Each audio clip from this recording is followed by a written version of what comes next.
Anda masih bersama kami dalam Berita Banten. Bagi Anda yang baru saja bergabung, kami hadirkan kembali 3 berita utama hari ini.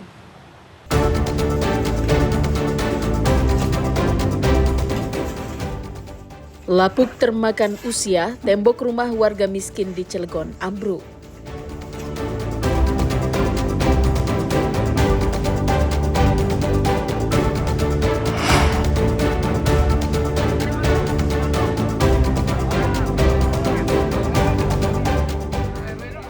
Dua maling modus pecah kaca mobil di Tangerang Selatan dihajar massa.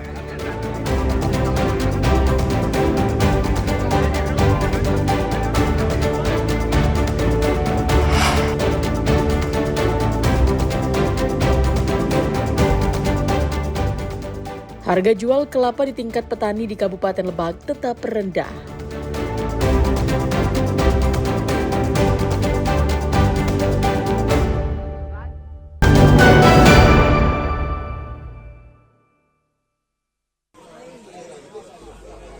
Program pemutihan tunggakan pajak kendaraan bermotor berdampak positif dengan meningkatnya warga yang mengurus surat kendaraan bermotor.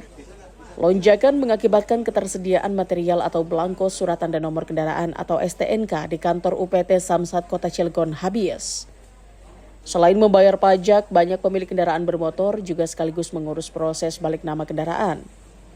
Menurut Kepala UPT Samsat Kota Cilegon, untuk mengganti belangko tersebut, pihaknya mempersiapkan belangko sementara atau surat keterangan pengganti dokumen atau SKPD yang sudah diberlakukan sejak tanggal 22 April 2025. Tidak hanya di Kota Cilegon, kekosongan belangko STNK ini juga terjadi hampir di seluruh wilayah di Indonesia, termasuk di Provinsi Banten. Informasi STNK kosong, memang semua samsat sekarang bahwa kondisi stok dari STNK tersebut dari masing-masing samsat habis, tapi tidak perlu khawatir untuk masyarakat karena belangko sementara itu menjadi bukti pembayaran dan bisa nanti ditukar kembali. Belangko sementara yang dikeluarkan pihak Samsat dapat digunakan sebagai STNK asli selama 6 bulan. Belangko sementara bisa ditukar dengan STNK asli saat ketersediaan belangko STNK sudah ada. Sementara itu, ketersediaan belangko STNK diperkirakan akan tersedia paling cepat dalam waktu 2 bulan mendatang. Dan untuk pelayanan kepada wajib pajak tetap berjalan normal meskipun terjadi kekosongan belangko tersebut. Ariel Maranus dan Haji Ramadan melaporkan dari Kota Cilegon.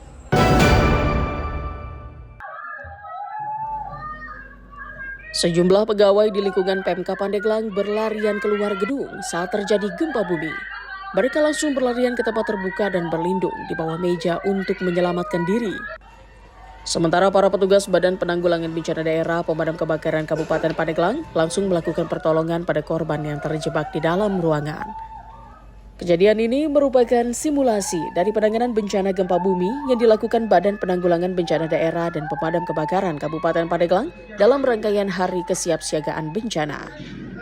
Kegiatan ini untuk meningkatkan kewaspadaan dan kesiapsiagaan seluruh lapisan masyarakat terhadap potensi bencana, khususnya gempa bumi yang ada di Kabupaten Pandeglang. Jadi hari ini itu adalah Hari Kesiapsiagaan Bencana. Dan acara Hari Kesiapsiagaan Bencana ini merupakan acara tahunan ya, diperingati setiap tanggal 26 April sejak tahun 2017 dan diinisiasi oleh Badan Nasional Penanggulangan Bencana dengan tujuan untuk meningkatkan kewaspadaan, kesiapsiagaan seluruh lapisan masyarakat terhadap risiko bencana. Selain banjir, wilayah Kabupaten Pandeglang merupakan daerah yang rawan gempa bumi dan tsunami karena daerah yang berdekatan dengan anak Gunung Krakatau serta berada di pertemuan dua lempeng tektonik, lempeng benua Eurasia dan lempeng Samudra Indo-Australia. Ariel Maranus dan Septiana Wahyudi melaporkan dari Kabupaten Pandeglang. Ratusan pencari kerja yang didominasi kalangan muda-mudi memadati bursa kerja atau job fair yang digelar pemerintah Kota Tangerang melalui Dinas Ketenagakerjaan di salah satu pusat perbelanjaan di Kota Tangerang. 50 perusahaan yang tersebar di Kota Tangerang disiapkan Pemkot Tangerang dalam menyerap tenaga kerja dan menurunkan angka pengangguran dengan jumlah lowongan pekerjaan sebanyak 8.297. Dalam bursa kerja tahun 2025 ini tidak hanya dipadati pencari kerja dengan fisik normal, Penyandang disabilitas juga diberi kesempatan untuk mengikuti job fair karena beberapa posisi juga disiapkan untuk penyandang disabilitas. Namun sejumlah pencari kerja disabilitas kesulitan mendaftar dan melamar pekerjaan melalui aplikasi dan perlu pendamping.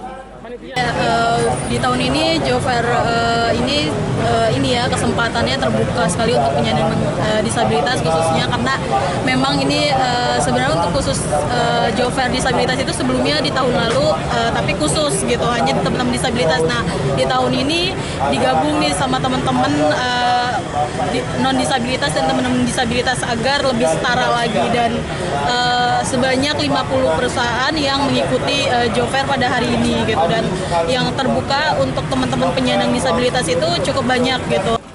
Sementara menurut Wakil Wali Kota Tangerang, dalam program unggulan Gampang Kerja, dirinya berharap kesempatan ini dapat dimanfaatkan warga Kota Tangerang. Kami pemerintah Kota Tangerang melalui sektor Dinas Ketenagakerjaan Kota Tangerang beserta jajaran melakukan job fair untuk lowongan pekerjaan sekitar 8.297 peserta. Harapan kami dari Kota Tangerang kali ini masuk dalam program unggulan Gampang Kerja, maka manfaatkan peluang dan kesempatan ini sebaik-baiknya untuk warga Kota Tangerang. Tadi melihat teman-teman disabilitas juga antusias gitu Pak, bagaimana untuk mereka Pak? Teman-teman disabilitas bagi saya itu merupakan bagian dari manusia juga yang harus kita perhatikan, karena mereka juga memiliki kemampuan dan talent yang masing-masing bisa kita manfaatkan di dalam dunia kerja. Selain menyiapkan lowongan pekerjaan di dalam negeri, Pemkot Tangerang melalui Balai Pelayanan Perlindungan Pekerja Migran Indonesia Provinsi Banten menyiapkan 5.000 lowongan pekerjaan melalui government to government yang akan ditempatkan di Jepang, Korea Selatan, dan Jerman. Pengangguran di Provinsi Banten sempat menduduki urutan pertama di Indonesia dengan jumlah pengangguran mencapai 424,69 ribu per Februari 2024. Ariel Baranus dan Taufik Saleh melaporkan dari Kota Tangerang.